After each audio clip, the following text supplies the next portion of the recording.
I'm St. Tammany Parish Assessor Louis Fitzmorris. It's reassessment year. So what does that mean to you, the taxpayer? The Louisiana Constitution mandates that all property subject to taxation be appraised and valued at least every 4 years. Our last reassessment was in 2020. This year, 2024, is the current reassessment year. Reassessment involves two components. First, the effect it has on the value of your home and your business. Secondly, the effect it has on the millage rates in the various taxing bodies, such as the school board, fire districts, and recreation districts that levy the millages. The assessor's office conducts mass appraisals, not individual or fee appraisals. We use the same three approaches to value market, which is sales, cost, and income. For example, a bank will hire an appraiser for their expert opinion on the value of a given piece of property. This way, the bank is assured sufficient collateral for the loan. The assessor's office uses mass appraisal to value the entire parish and market areas such as neighborhoods, subdivisions, and large groupings of similar properties. Another important aspect of mass appraisal is the assessor's office only uses sales from a designated time period. For the 2024 reassessment, that designated time period is July 2022 to June 2023. These dates are mandated by state law and will be used to establish per square foot values, not only for 2024, but for the following 3 years until the 2028 reassessment. So how do we value property? For comparison, the best example for what we do at the assessor's office is what Kelley Blue Book does for vehicles.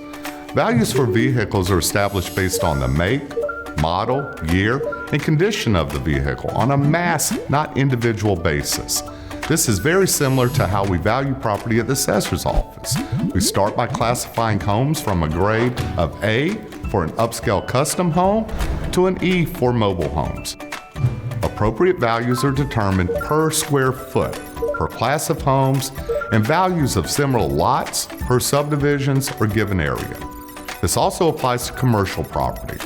An appropriate deduction is also made for depreciation based upon the effective age and condition of the property. Sales data used to value and reassess property include clerk of court recorded documents, multi-listing services that real estate brokers use, deed facts, which is historical transfer data. All non-arm's length transactions are disregarded, such as short sales, foreclosures, family sales and successions. The assessor's office then determines the assessed value of an individual subdivision and market area. All land is assessed at 10% of market value, regardless if it is residential or commercial. Residential homes are assessed at 10% of market value, and commercial structures at 15% of market value. For example, if your home and land are valued at $175,000, the assessed value is listed as $17,500. The underlying value per square foot basically becomes the Blue Book value of the area and each property for the next 4 years. Subsequent sales, prices, and changes in market conditions are not relevant until the next reassessment year, which in this case is 2028. So how does reassessment affect your taxes? Your tax bill is determined by two factors: the assessed value, as we've already discussed, and the millage rates in your specific tax district. Homestead and land use exemptions can lower your assessed values, thus lowering your tax bill. Senior, veteran, and disability freezes prevent assessed values, not taxes, from increasing in the future. In reassessment years, taxing bodies must lower their millage to offset increases in revenue in order to be revenue neutral. For example, the assessor office needs $2 million a year. Let's say right now, $1 million is worth $2 million. So I ask you, the voters, to approve $1 million, which will generate $2 million a year. Now, 4 years later, $1 million is worth $2.2 million.